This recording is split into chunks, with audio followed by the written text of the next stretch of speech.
So welcome back to Ink Spot, and in this video my friend Frank Taliber, published author. He's the guy that takes me around all the writers' conferences, literary cafes, and all the rest of the things.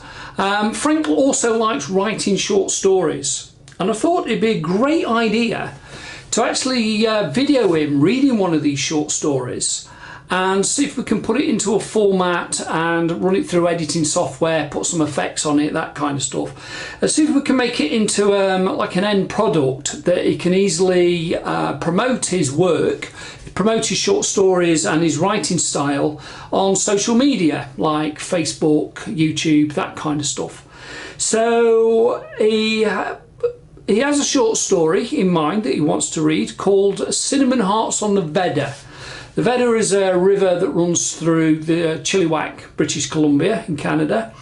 So we decided to go down to the river and film him reading the short story. Now there's one thing more to say to this, that we found a great big beautiful sort of weeping willow. So set up the camera, got inside under this weeping willow, and as I was filming it, it was a very hot evening in, I think it was June, maybe July, somewhere around there. Anyway, it was a very hot evening and the mosquitoes were everywhere. There was hordes of them.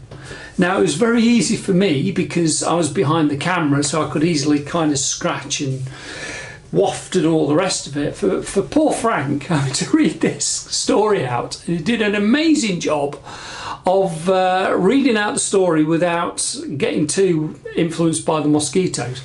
However, when the camera's finished and we finished filming, he stood up, he's like, ah, and run all the way out basically because the mosquitoes was horrendous. So this is the video of Frank reading Cinnamon Hearts on the Vedder. I hope you enjoy it, and please comment and subscribe. It'd be great. Love to know your comments. So over to Frank.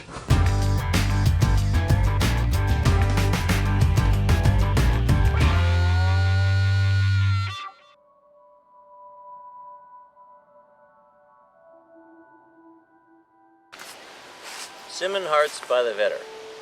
I sat with Granddad on the edge of the Vedder River in Chilliwack. Our fishing rods dangled in water, moving by with a slow, measured pace on a hot summer day. We hadn't had a bite in our lines yet, but one of the first things I learned about fishing with from Gramps was that it didn't matter if you never caught anything. That wasn't the point, he'd say. An old bandit-looking raccoon came strolling by along the riverbank, giving us trespassers a dirty look. A few Canada geese flew overhead and settled, squawking away on the waters, doing fishing of their own right, I figured. There's not much better for supper than the taste of fresh salmon fry up over a camp stove, he'd say. What? I nodded to Grandpa, sitting beside me. He was prone to bouts of rambling talk that seemed to have no set purpose. I hesitated to call him crazy, but Dad called him touched. Just nod and wink every few seconds, he said. Dad told me. Actually, Dad said Grandpa and Uncle Al were getting to be best friends as he got older. I kind of liked the old codger, even his memory seemed to be aging. You said euphoria, son. But here, have a couple of these. They'll perk you up. Well, I tell you about the Euphoria Tea Company. He told me some of the wildest stories, and always shared those little cinnamon heart candies he had on him. At 10, it seemed that there wasn't much more to life than crunching cinnamon hearts and fishing the river with Granddad on a hot summer day. The rest of the family was sitting around the camp stove, waiting for Dad to fry up some of his world-famous charcoal black, hard as rock hamburgers, or even his more famous charcoal black, hard as rock hot dogs. I don't know why everything that came off of Dad's barbecue managed to come out black and buggered, as Grandpa would say. I figure it was that barbecue sauce Dad used in such humongous quantities. Granddad would nudge me and he'd say, well, I think he's just a piss poor cook. Actually, Gramps was a pretty good cook himself. He said he learned to cook working on the bush camps when he was younger. He traveled a lot. It was back during the opening stages of the Second World War, a mite before your time, son.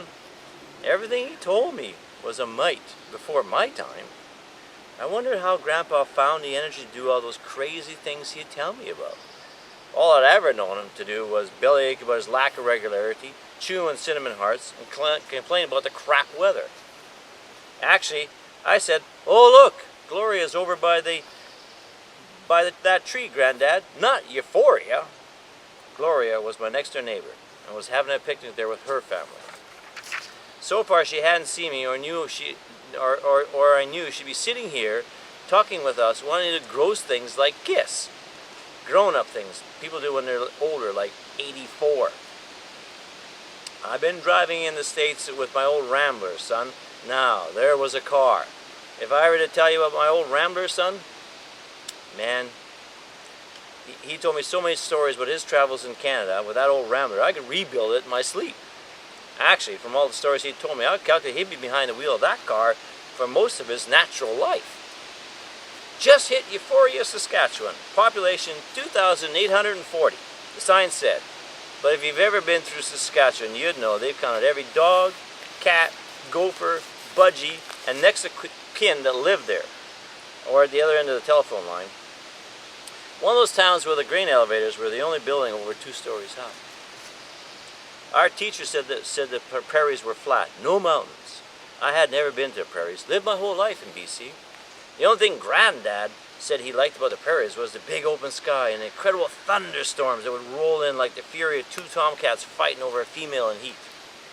Something I'd never heard yet, but I figured that would raise quite a ruckus. And lightning so strong you could read a book sitting on your balcony on a moonless night. Although I personally would probably be found huddled under my bed sheets. You've never seen sky that opens up like you've been standing on half the world, have you, son? I shook my head, no, thinking no wonder the fish weren't biting. He'd talk their ears off. I darn near missed the place, which wasn't good when you're running on fumes. Then again, that old car could run on the sniff of an oil rag. So I asked the gas station man where a guy could buy cold beer. He gawked at me like my butt was on fire.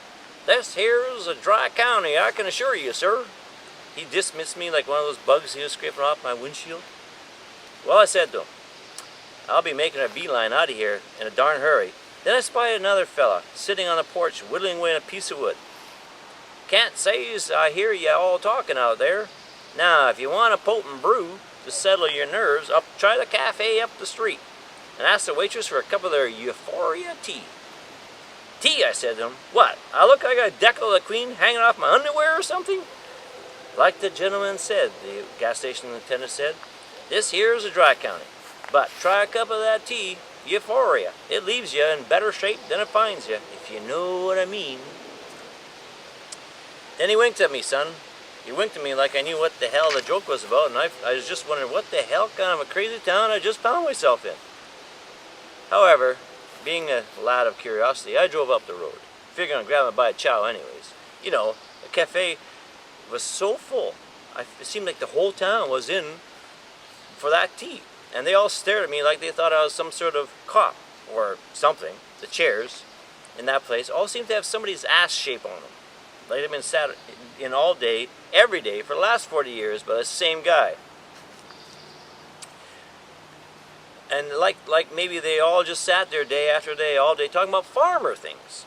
"Farmer things?" I asked. "Yeah, like how's your bull doing?" "Oh, he's okay. Chased 3 heifers today. Darn coyotes, been around my hen house again." "See your crops coming up. Looking fine." "Yep, been watching all day. As long as it don't rain, I'll be okay. Hope it don't rain." You know, farmer things. So I smiled at the waitress, pretty girl. We on the prairies, and we were on the prairies, and she was one of them grain-fed types. Utterly challenged, if you know what I mean, son. Granddad snorted. I didn't, but nodded in agreement, thinking, yeah, I sure, just give me another cinnamon heart candy, I'm good. I remember looking at the menu and noting that there was no alcohol on the list. The tea or coffee was 10 cents, pretty steep in those days, I'll tell ya. So I ordered a cheeseburger and fries. As I waited for the waitress to come back, I remembered the Euphoria tea, only I don't recall seeing anything on the menu like that. I noticed some of the folks sitting there, these huge mugs and glazed looks, staring off into space, real like goofy like, you know what I mean? And as the waitress came by, I asked her for a cup of their Euphoria tea. She returned a minute later, toting one of those large mugs everybody else had. They must have a big brew pot out back, I figured. Told me that the price was 25 cents and she'd add it to my bill. 2 bits, I told her, indignant like. I've never heard of a cup of tea that cost a quarter in my whole darn life. Well, she just smiled, a pretty weird smile. You ain't never had a cup of Euphoria, have you? Well, figured if anybody had the courage to ask that kind of money, must have a good product there. So I paid her. I remember it had a bitter taste, kind of like old socks that clung to the back of your throat, clawing its way down. My lips went numb. And after that, well, it was weird. Time sort of became irrelevant. Things just started happening. I watched this fly sitting on the counter for what seemed like hours, walking across my table. Then he began to tap dance. At one point I laughed. Ever see a fly tap dance, son? Can't say I ever had, I said to Grandpa. Where did he get those ideas for the stories he got? I was never quite sure. Granddad had handed me another one of his cinnamon heart candies. As long as he had a good supply of these candies, I could wade through this story, I'll tell you. I understand now why the other folks were sitting there all goofy like, because I was sure that must have been looking hard at that fly. I can't remember leaving the restaurant or actually even getting into my car. In fact, I don't remember if I even ate my burger.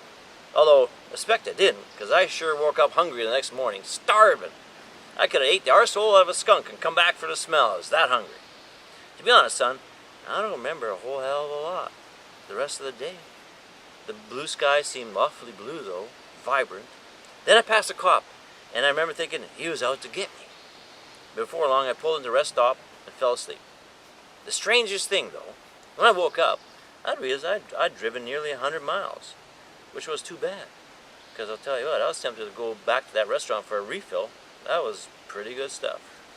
Grandpa sat there with this quiet look on his face, kooky old guy. He'd tell me some of the craziest stories, most of which I never believed, especially when I Googled Euphoria, Saskatchewan, and I couldn't find it. Then again, my teacher said, most of these small towns aren't on the map. I wondered, if I ever got to his age, if I'd ever have as many crazy, wild stories as he did. I grabbed another cinnamon heart candy and thought, nope, probably not. As long as I kept sitting here on this riverbank doing nothing. So I pushed Grandpa into the river. Excellent.